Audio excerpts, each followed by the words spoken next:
Complete చేసుకున్న BRS party కానీ అదే కేసీఆర్ కానీ వాళ్ళ ప్రస్తావన కానీ మీరైతే ఏ విధంగా చూస్తారు దాన్ని? కేసీఆర్ గురించి చెప్పాలన్నా బీఆర్ఎస్ ముఖ్యంగా చెప్పాలంటే చాలా ఉంది. రామలన్న కవర్ చేసిన బాగానే అందులో చాలా ఉంది. తొలి దశ ఉద్యమ కాలంలో కేసీఆర్ గారు 14-15 వయసులో ఉన్నారు. అప్పుడు ఎందుకు పార్టిసిపేట్ అనొద్దు, అది వేరే. 54 పుట్టాడు, 69 ఉద్యమం అయింది. కానీ ఆయనకి 21 ఏళ్ళు వచ్చేసరికి దేశంలో ఎమర్జెన్సీ ఉంది. 76 ఎమర్జెన్సీ ఉంది. దేశం ఇందిరాగాంధీని ఓడగొట్టింది. ఇందిరాగాంధీ కొడుకు సంజయ్ గాంధీని ఓడగొట్టింది. ఆయన కాంగ్రెస్లో జాయిన్ అయ్యి యూత్ కాంగ్రెస్ లీడర్ అయ్యాడు. కేసీఆర్ అంటే ఆయన ప్రజాస్వామ్యాన్ని గౌరవిస్తుండా, ఆశయాలు ఉన్నాయా ఏమన్నా? ఇది ఎన్టీ రామారావు పార్టీ పెట్టగానే ఎన్టీ రామారావు పార్టీలో వెళ్ళాడు. ఇక పాస్పోర్ట్ ఇవన్నీ మిగతా విషయాలు దుందగో నోట్ల బుద్ధి కానీ చెప్పింది కాబట్టి చెప్పారు కాబట్టి మళ్ళీ రెప్యుటేషన్ అదే జరిగినా లేదా అందుకంటే మీరు పెద్ద వాటి మీద క్లియర్ అలిగేషన్స్ ఉన్నాయి, క్లియర్ ఉన్నాయి. అయితే పోటీ చేసినాక 83లో ఓడిపోయినా 85లో గెలిచారు.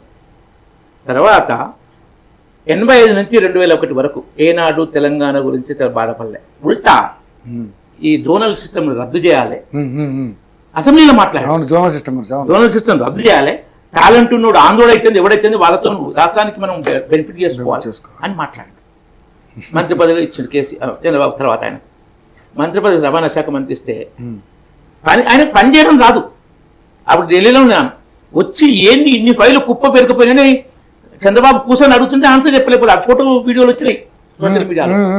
తర్వాత ఈయనకు అడ్మినిస్ట్రేషన్ రాదు. Chandrababu Naidu best administration. మిగతా ఏమన్నా ఉన్నాయండి పరిపాలనలో, అడ్మినిస్ట్రేషన్ లో చంద్రబాబు నాయుడు ఒక నెంబర్ 1 టైప్, అందరూ డౌట్ లేదు. వీటిలో మంత్రి పదవి పనికి తీసేసి ఆయన డిప్యూటీ స్పీకర్ చేశాడు. పరిపాలన చూసి ఆయన కెపాసిటీ దాన్ని జీర్ణించుకోలేక ఏం చేయాలంటే ఇంతకుముందు చెప్పాడు అంతే. ఆయన వర్క్ పర్ఫార్మెన్స్ తోనే డీప్రమోట్ అయ్యాడు. ఆయన అప్పటి వరకు ఏ ఉద్యమం తెలంగాణ గురించి ఎక్కడ ఏం మాట్లాడలే. తర్వాత స్వర్గంలో ఉన్న కొండలక్ష్మి బాపూజీ వారి మంత్రి పదవికి రాజీనామా చేసిన మొదటి వ్యక్తి, తెలంగాణ కోసం మంత్రి పదవికి రాజీనామా చేసిన తొలి వ్యక్తి కొండలక్ష్మి బాపూజీ గారు. ప్రొఫెసర్ జయశంకర్ గారు తన జీవితం మేధస్సు మొత్తాన్ని దారబోసి ఆయన నేను ఉంటే కాదు ఇంకెవరిని పెట్టాలని ప్రయత్నం చేశారు.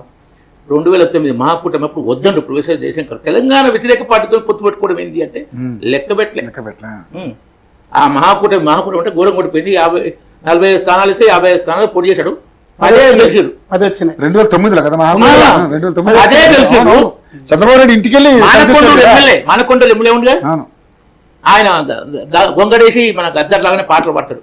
రసమై బాల పాట పాడుంటాడు 2012లో.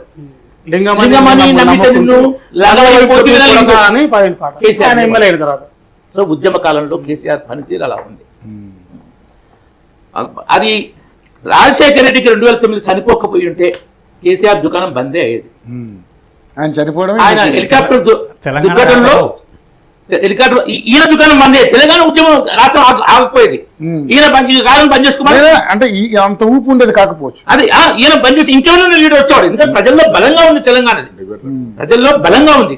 ఈయన పార్టీ పెట్టేటప్పుడు కూడా కేసీఆర్ సొంత అసెంబ్లీ నియోజకవర్గం సిద్దిపేటలో ఈయన సిట్టింగ్ ఎమ్మెల్యే ఉండగా 1998లో లోక్సభ ఎన్నికల్లో బీజేపీ మొత్తం సిద్దిపేట లోక్సభ స్థానాలు అప్పుడు సిద్దిపేటలోగా ఉండే తీసేసి దాన్ని ఏం చేశారు, జైరాబాద్ చేశారు. ఎందుకంటే ఈ సిద్ధి వినాయకుడు దాన్ని కాంగ్రెస్ జైరాబాద్ తీసుకొచ్చారు. ఆ సిద్దిపేట లోక్సభ నియోజకవర్గం 3rd ప్లేస్ బీజేపీ మొత్తంలో. కానీ సిద్దిపేట అసెంబ్లీలో 1st ప్లేస్. ఎందుకంటే సిద్దిపేటలో మదన్ మోహన్ కానించి తెలంగాణ సెంటిమెంట్ కరీంనగర్ ఎంతో సిద్దిపేట ఎంత బలంగా ఉంది. అది చూసి కనుక నేను మళ్ళీ రేపు ఎమ్మెల్యే గెలవాలన్నా తెలంగాణ సెంటిమెంట్ బేస్ అనుకుని రిజైన్ చేసి పార్టీ ఇట్లా స్టార్ట్ చేశాడు. 2009లో దెబ్బతిన్నాడు. సిపిఐలు కూడా తిట్టారు, సిపిఐ కోటేస్తే మోడలేసినట్టు అంటే పొత్తు పెట్టుకుంటే ఓటేద్దంటే. ఇవన్నీ జరిగినాక ఆయన రాజశేఖర రెడ్డి దుర్ఘటన చనిపోవడంతో జగన్కు ఒక వచ్చింది అంటే ముఖ్యమంత్రి కావాలని పట్టుదల బాగా వచ్చింది.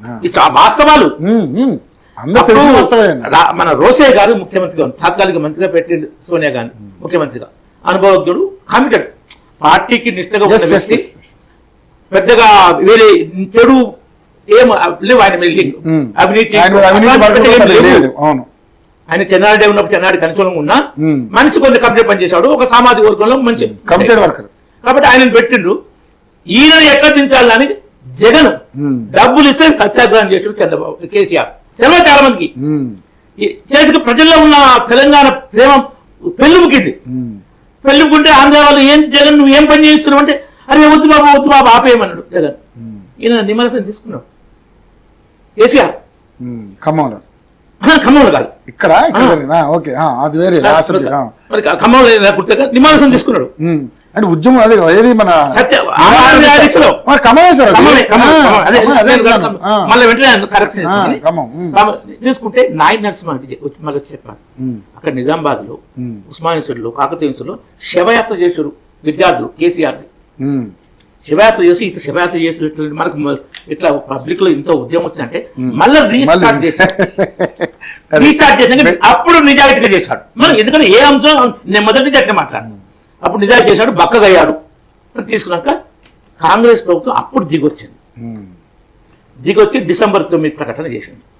రాజశేఖర రెడ్డి అడ్డం లేడు, ఈయనతో తెలంగాణ ఉద్యమం లేస్తుంది. ఈసారి ప్రాణాలు కోల్పోతున్నారు, అది ఇంకా కంట్రోల్ తప్పుతుంది. ఇంతకుముందు ఏంటంటే అక్కడ తమిళనాడు నుంచి ఆంధ్రప్రదేశ్ విభజన అని పొట్టి శ్రీరాములు గారు ప్రాణాలు కోల్పోయిందా, బ్యాడ్ ఎక్స్పీరియన్స్ ఉంది. మళ్ళీ అలాంటి బ్యాడ్ ఎక్స్పీరియన్స్ కాకూడదని ప్రకటన చేశారు. ప్రకటన చేసినాక మళ్ళా ఎవరితో నగరపాటి రాజగోపాల్ రెచ్చగొట్టించారు. నగరపాటి రాజగోపాల్ స్టేట్మెంట్ ఇచ్చాడు, తెలంగాణకు అర్ధరాత్రి ప్రకటించే స్టేట్మెంట్. చంద్రబాబు నాయుడు కాంగ్రెస్ వాళ్ళు మీరే ప్రకటన ఇచ్చి మీరే రివర్స్ అయితే నేనెందుకు రాకూడదు అంటే నన్ను ఆంధ్రలో దెబ్బతీయాలనుకుంటారని చంద్రబాబు కూడా రివర్స్ అయ్యాడు. దానిలో కాంగ్రెస్ December 20 నాడు ఎన్నికలు తీసుకుంది. తెలంగాణ రాష్ట్ర ఏర్పాటు ప్రకటన వెనుకలు తీసుకుంది. మళ్ళీ సత్యాగ్రహం చేయలేదు కేసీఆర్, మళ్ళీ చేయాలి సత్యాగ్రహం. అప్పుడు జగన్ తర్వాత అప్పుడు హరీష్ రావు పెట్రోల్ నీళ్ళు మీద పోసుకుని పెట్రోల్ పోసుకుని నేను అగ్గిపెట్టేదని అగ్గిపెట్టి హరీష్ రావు డ్రామా చేసాడు. పాప అమాయక తెలంగాణ ప్రజలు బిడ్డలు అమాయకులు. వాళ్ళు కాంగ్రెస్ రివర్స్ తీసుకోవడం హరీష్ రావు అగ్గిపెట్టి డ్రామా తోటి 1400 మంది యువత 12 మంది 18 బలిదానాలు చేశారు. చాలా బలిదానాలు చేశారు. నిజంగానే అంటే ఒక చాలా మంది ఏమంటున్నారంటే సార్, హరీష్ రావు గారు అలా చేయకపోతే ఆ బలిదానాలు కూడా అంత ప్రోత్సహించే విధంగా ఉండేది కాదు. ఆయన ప్రోత్సహించడం వల్ల ఇలా జరిగింది. ఇలా ఒక కారణం హరీష్ రావు డ్రామా, రెండో కారణం కాంగ్రెస్ వెనక్కి తీసుకోవడం. ప్రకటించి 14 రోజులు వెనక్కి తీసుకోవడం. అది కూడా వెనక కమిటేషన్ ప్రకటన వెనక్కి తీసుకోవడం చేసిన తర్వాత దీన్ని పరిశీలి వెనక్కి తీసుకోవాలి. ఇయ్యమని చెప్పలే ప్రకటన వెనుక తీసుకున్నాం చెప్పి ఇప్పుడు చెప్పి తెలంగాణ చరిత్ర మనం తెలంగాణ చరిత్ర 23 తారీఖున సార్ ఒక నిమిషం 23 తారీఖున 2 రాష్ట్రాల్లో అల్లంకలం అవుతుంది కాబట్టి దీన్ని పరిశీలిస్తాం. దీన్ని ఇంకా ముందుకు పోయే పరిస్థితిలో ఇంకా కొంచెం లోతుగా పరిశీలిస్తాం. మాట చెప్తున్నాం. సో అది తీసుకున్నాక మళ్ళీ కేసీఆర్ చేయలే. తర్వాత ఎక్కడ ఈ సాగరహారం కానీ ఇలాంటి ఉద్యమాలు ఎక్కడ కేసీఆర్ రోడ్డు మీకు రాదు. స్టేట్మెంట్లు ఇచ్చేవాడు, బై ఎలక్షన్లు చేసేవాడు. బై ఎలక్షన్లు స్టేట్మెంట్లు ఈ బాగా నచ్చింది. మళ్ళీ సోనియా గాంధీ పోయి డే టైం ఏంటంటే కిరోసిన్ పోసేవాడు ఉద్యమంలో, నైట్ టైం నీళ్ళు చల్లేవాడు. సోనియా గాంధీ నీళ్ళు అతను ఆపుతున్నాను మళ్ళీ పట్టని చెప్పేవాడు. చాలా డబ్బులు చేశారు. కానీ ప్రజల్లో బలంగా ఉంది తెలంగాణ కోరిక. యువత బలిదానాలు చేశారు, వాళ్ళకు వస్తుంది మెయిన్ క్రెడిట్ తెలంగాణ రావడంలో. కొంత నాయకత్వం చేశాడు, కొంత ఊపి తెచ్చాడు, దాంట్లో కూడా ఏం లేదు. కానీ నిజాయితీగా నిలకడగా లేదు. తర్వాత ఎలక్షన్లు అప్పుడు ఈవెన్ July 30 నాడు 2013లో ఏఐసీసీలో సోనియా గాంధీ ప్రకటన నిర్ణయం ముందు వారం 10 రోజుల ముందు కూడా ఇక తెలంగాణ రాదు ఎలక్షన్లో, నెక్స్ట్ ఎలక్షన్ చేసుకోవాలి, నాకు తెలిసిపోయింది కాంగ్రెస్ ఇవ్వని చెప్పిందని స్టేట్మెంట్ ఇచ్చాడు.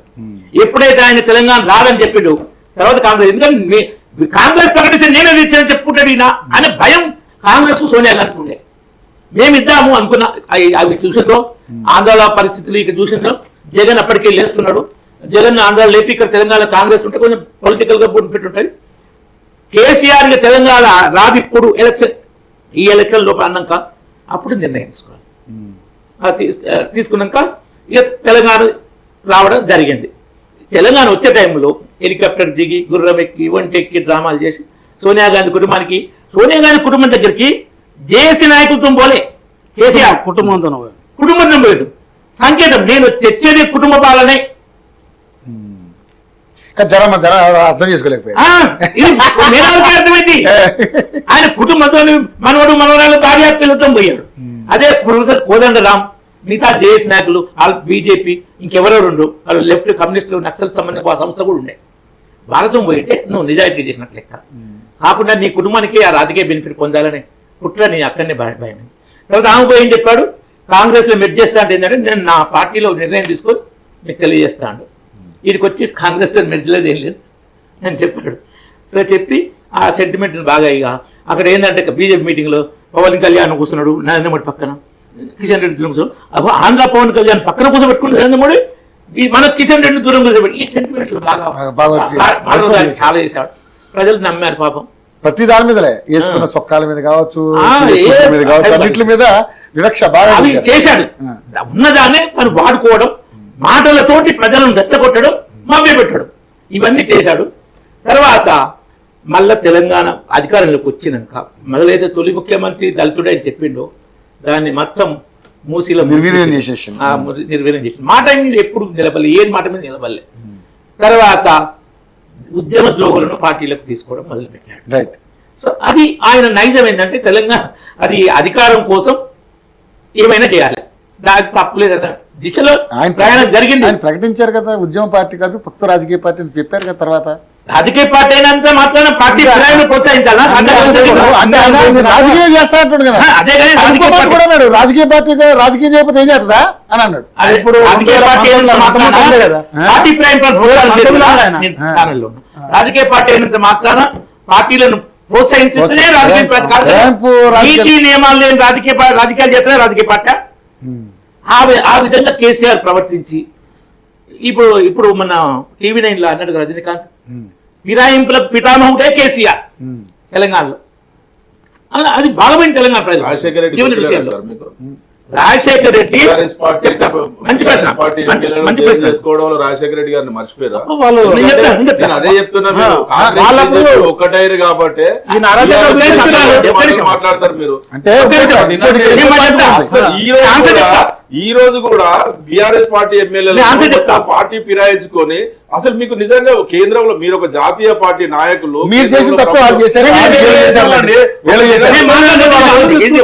నేను ఒకటి చెప్తా వినండి. కాంగ్రెస్ పార్టీ బీఫామ్ మీద గెలిచి ఎమ్మెల్యేగా గెలిచి అదే మళ్ళా బీఆర్ఎస్ పార్టీ బీఫామ్ మీద గెలిచి మళ్ళీ కాంగ్రెస్ పార్టీ బీఫామ్ మీద ఎంపీగా పోటీ చేసిన ఆయన ఈ రోజు బీఆర్ఎస్ పార్టీ ఎమ్మెల్యే అని చెప్పి స్పీకర్ గారు దాన్ని తీర్పిస్తే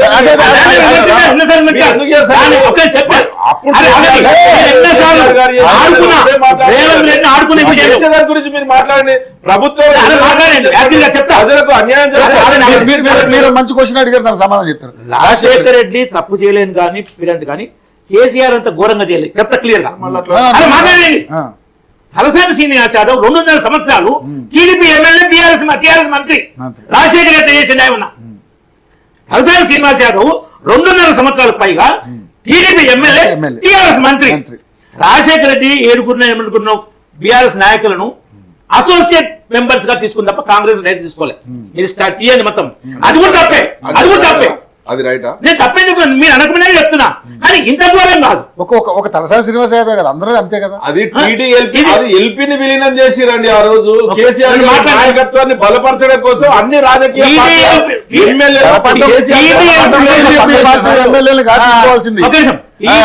విలీనమైంది. ఈడీఎల్పీ విలీనమైంది 2017. తలసాని శ్రీనివాస యాదవ్ మంత్రి 2014. 3 ఏళ్ళ దగ్గర 2 తేడా ఉంది. మీరు ఎట్లయితే కాబట్టి ఆ విధంగా పార్టీ ఒక్క పార్టీ కాదండి, ఎన్ని పార్టీలు. వైసీపీని తీసుకుని మొత్తం బీఎస్పీని తీసుకున్నాడు, సిపిఐ ఎమ్మెల్యే కూడా తీసుకున్నాడు, నెక్స్ట్ టైం టీడీపీ వాళ్ళని తీసుకుండు, కాంగ్రెస్ వాళ్ళని తీసుకుండు. ఇట్లా ప్రతి పార్టీ నుంచి ఆయన తీసుకుండు. కేసీఆర్ ఫిరాయింపులకు ఏంటంటే ఇక కేరా పట్నస్ అన్నాడు రోల్ మోడల్, ఒక అదుపు లేకుండా చేసినది. దాన్ని ఇంకా ఆ టైంలో కాంగ్రెస్ వాళ్ళు ఫెయిల్యూర్ ఏంటంటే వాళ్ళు కోర్టుకు పోయి కేసులు చేయలే. ఇప్పుడు మన బీఆర్ఎస్ వాళ్ళు చేసినట్టు సో వాళ్ళు చేయలే. మొన్న రేవంత్ రెడ్డి చేసిన మరీ ఘోరం. దానికన్నా కేసీఆర్ మంత్రి పదవి ఒక తలసాని అంశం పక్కన మిగతా విషయాల్లో కేసీఆర్ కన్నా ఘోరం రేవంత్ రెడ్డి అండ్ స్పీకర్ ప్రసాద్ రావు. దేని గౌరవ అన్న ఆ 10 మంది ఎమ్మెల్యే కండ కప్పి వాళ్ళు ఇంకా జైలు కాలేదు, మీ ఎమ్మెల్యే పదవి ఏం పోవు, నేను గ్యారంటీ ఇస్తున్నాను అసెంబ్లీలో స్పీకర్ ముందే ప్రకటించడం. ఆ తర్వాత ఇంకో గౌరవం టిఆర్ఎస్ ఎమ్మెల్యే అరకపూడి గాంధీని కాంగ్రెస్ లో తీసుకొని ఆయనకే మన పబ్లిక్ అకౌంట్స్ కమిటీ చైర్మన్ ఇవ్వాలి, ప్రతిపక్ష నాయకుడికి ఇవ్వాలని ప్రతి పార్టీ చెప్పినోడికి ఇవ్వాలి. ఆయనకి ఇచ్చి నా దొంగ లెక్కలు నువ్వు సర్టిఫై చేయి, మా అవినీతిని నువ్వు ఓకే ఏం లేదని చెప్పని తీరేయడం ఇది ఇంకా కేసీఆర్ మించిపోయిన రీతిలో రేవంత్ రెడ్డి.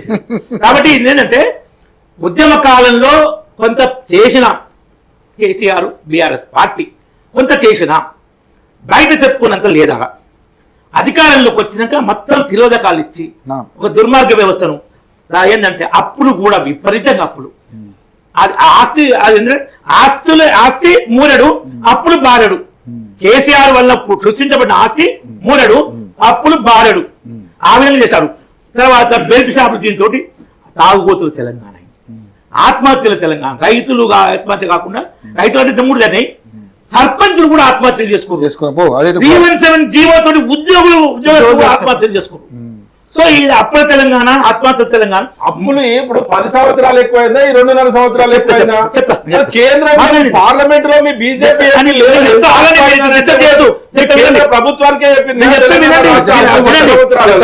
ఈయన ముఖ్యమంత్రి గారే చెప్పాడు కదా నేను 3.5 లక్షల కోట్లు అప్పు చేసిన అని చెప్పేసి. దాని మీద చెప్పండి.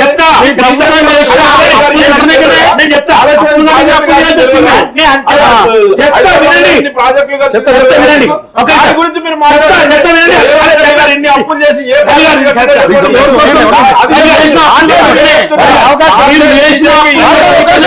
కాంగ్రెస్ బీజేపీ మీరు కలిసి టీఆర్ఎస్ పార్టీని విమర్శించడం కోసమే మీరు ఇద్దరు అన్నదమ్ములు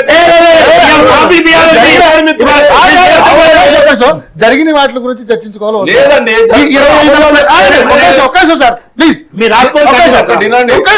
చెప్పు 25 ఏళ్ల ప్రస్థానంలో ఏం జరిగింది అనేది మీరు పార్టీలో ఉన్నారు, ఆయన ఆ పార్టీ నుంచి వచ్చాడు, బయటకు వచ్చాడు, వాళ్ళంతా చూసి బయటకు పోయి ఏం సాధించండి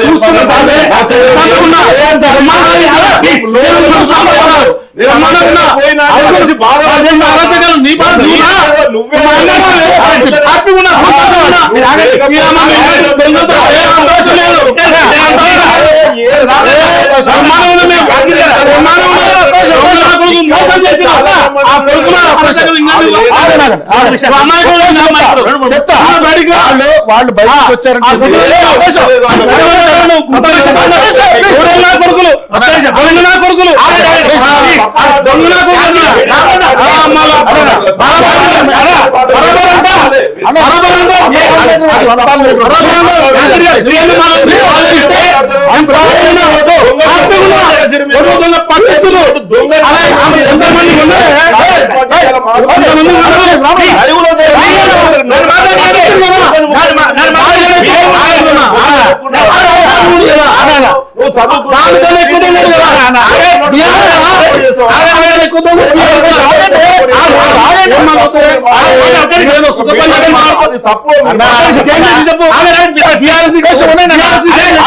చేస్తారు చేయను ఏం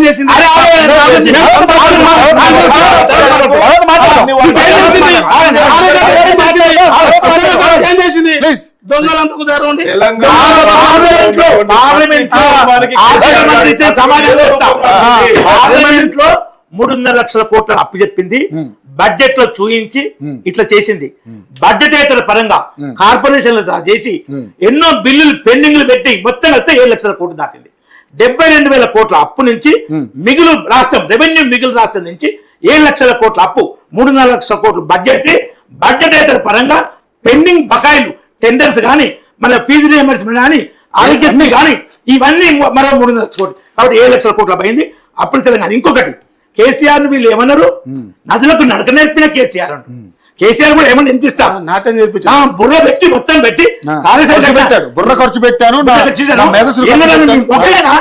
ఇలాంటి